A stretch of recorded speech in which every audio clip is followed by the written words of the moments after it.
ഒരിടത്ത് ഒരച്ഛനും അമ്മയ്ക്കും വളരെ വികൃതിയായിട്ടുള്ള ഒരു മകനുണ്ടായിരുന്നു. അവന് 10 വയസ്സാണ് കേട്ടോ. വളരെ വികൃതിയാണ്. അച്ഛനമ്മമാർ എന്ത് പറഞ്ഞാലും അനുസരിക്കില്ല.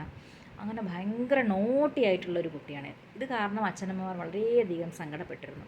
ഒരു ദിവസം ഒരു ഗുരുവിൻ്റെ അടുത്ത് ഈ മകനെ കൊണ്ട് ഏൽപ്പിച്ചിട്ട് പറയുകയാണ്, ഒരാഴ്ച ഇവിടെ നിന്ന് എൻ്റെ മകൻ പഠിക്കട്ടെ, എൻ്റെ മകന് നല്ല കാര്യങ്ങൾ അങ്ങ് പറഞ്ഞു കൊടുത്ത് അവൻ്റെ മോശപ്പെട്ട സ്വഭാവത്തേക്ക് ഒന്ന് മാറ്റിത്തരണേ എന്ന് പറഞ്ഞിട്ട് ഈ അച്ഛനമ്മമാർ ഈ ഗുരുവിൻ്റെ അടുത്ത് കൊണ്ട് ഏൽപ്പിക്കുകയാണ് കേട്ടോ.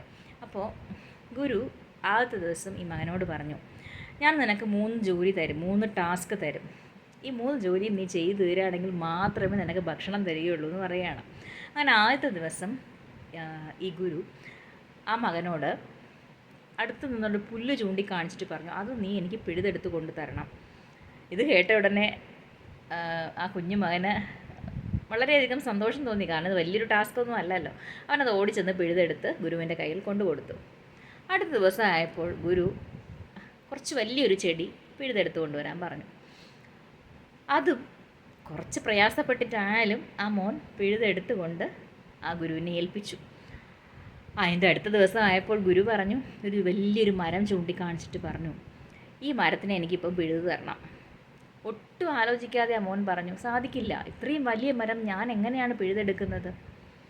ഇത് കേട്ടപ്പോൾ പുഞ്ചിരിയോടുകൂടി ആ ഗുരു പറഞ്ഞു, ഇതുപോലെ തന്നെയാണ് നിൻ്റെ ഉള്ളിലെ മോശപ്പെട്ട സ്വഭാവങ്ങളും.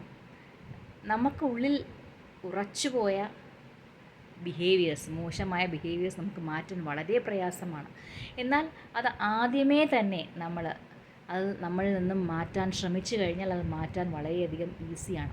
കുറച്ചും കൂടെ അത് ഉള്ളിലേക്ക് ആയി കഴിഞ്ഞു കഴിഞ്ഞാൽ കുറച്ച് പ്രയാസപ്പെട്ടിട്ടേ നമുക്കത് മാറ്റാൻ പറ്റുള്ളൂ. പക്ഷേ നമ്മളുടെ ഉള്ളിലെ മോശപ്പെട്ട ബാഡ് ബിഹേവിയേഴ്സ് നമ്മൾ ഡീപ്പ് റൂട്ടഡ് ആയി പോവുകയാണെങ്കിൽ, അതായത് ആ മരം പോലെ ഉറച്ചു പോവും, അതിൻ്റെ വേരുകൾ ഉള്ളിലേക്ക് ഉറച്ചു പോവുകയാണെങ്കിൽ അതിനെ നമ്മളെ ഉള്ളിൽ നിന്നും പറിച്ചു കളയാൻ, അല്ലെങ്കിൽ നമ്മളുടെ ആ സ്വഭാവത്തെ നമ്മുടെ ഉള്ളിൽ നിന്നും മാറ്റാൻ നമുക്കൊരിക്കലും സാധിക്കത്തില്ല എന്ന് ഗുരു പുഞ്ചിരിയോടുകൂടി ആ മകനോട് പറഞ്ഞു. എത്ര കറക്റ്റല്ലേ? നമ്മൾ ചെറുപ്പത്തിലേ തന്നെ നമ്മളെ കുഞ്ഞുങ്ങളോട് ചെറിയ ചെറിയ ഇതുപോലത്തെ ബാഡ് ബിഹേവിയേഴ്സ് കാണിക്കുമ്പോൾ പറഞ്ഞ് മനസ്സിലാക്കി, ഇതുപോലുള്ള ചെറിയ ചെറിയ എക്സാമ്പിൾസൊക്കെ കൊടുത്ത് പറഞ്ഞ് മനസ്സിലാക്കി തിരുത്താൻ ശ്രമിക്കണം. അത് ഉള്ളിലേക്ക് വലുതാകും തോറും ഉറച്ചു പോയി കഴിഞ്ഞാൽ മാറ്റാൻ വളരെ പ്രയാസമാണ്.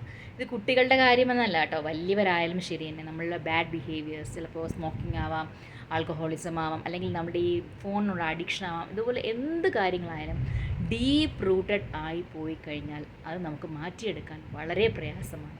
അപ്പോൾ അത് തുടക്കത്തിലേ തന്നെ അതിനെ അവോയ്ഡ് ചെയ്യുകയോ അല്ലെങ്കിൽ ലിമിറ്റ് ചെയ്യുകയോ ചെയ്യേണ്ടതാണ്.